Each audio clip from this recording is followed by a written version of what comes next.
Good evening, everybody. Kirksville's football season came to a crashing halt last night as they lost to Elias 77-0. The train really went off the tracks when they had 5 turnovers in the first half, but despite the final score, the head Tiger was happy with his team's effort.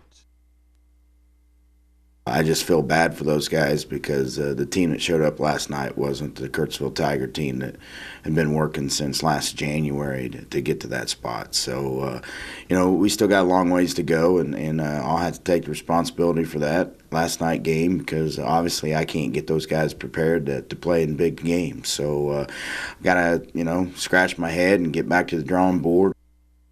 Meanwhile, Macon advanced with a 9-7 victory over Centralia. The Tigers did it by dominating the trenches and the time of possession. Our guys up front, both sides of the ball, I thought they did a nice job of controlling the line of scrimmage, something we were not able to do 12 days ago when we played them. And certainly in the second half, we put together 2 great drives. I mean, we didn't get points in either one, but we chewed up a lot of clock and felt like we wore them down a little bit.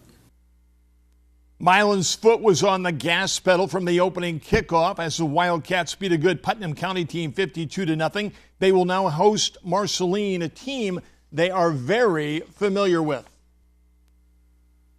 Every game we've ever had with Marceline have been great football games, and it just comes down to, again, like you said, patience and being able to cash in on different opportunities when they arise.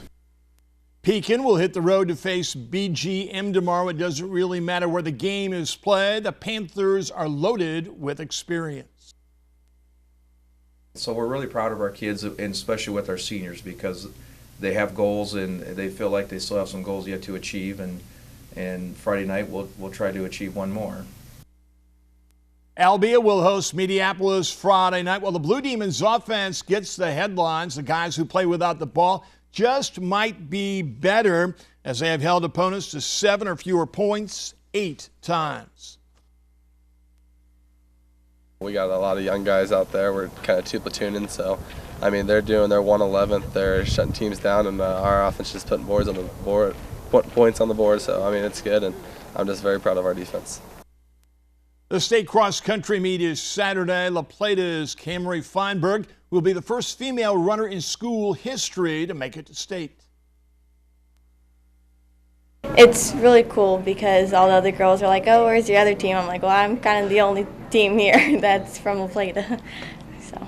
Do you think your success will lead to other girls to maybe say, hey, I'd like to run cross country too? Yeah, I'm really hoping that next year we could have a team and that we could go to state, and that's what my goal is for next year. On the boys' side, freshman Mitch Cox will represent the Bulldogs in Jeff City. I'm just going to give it all that I have. Perfect. Last question, Mitch. You told me you run track too. Do you feel that experience helps you with cross country? Yeah, I definitely feel like that helped me.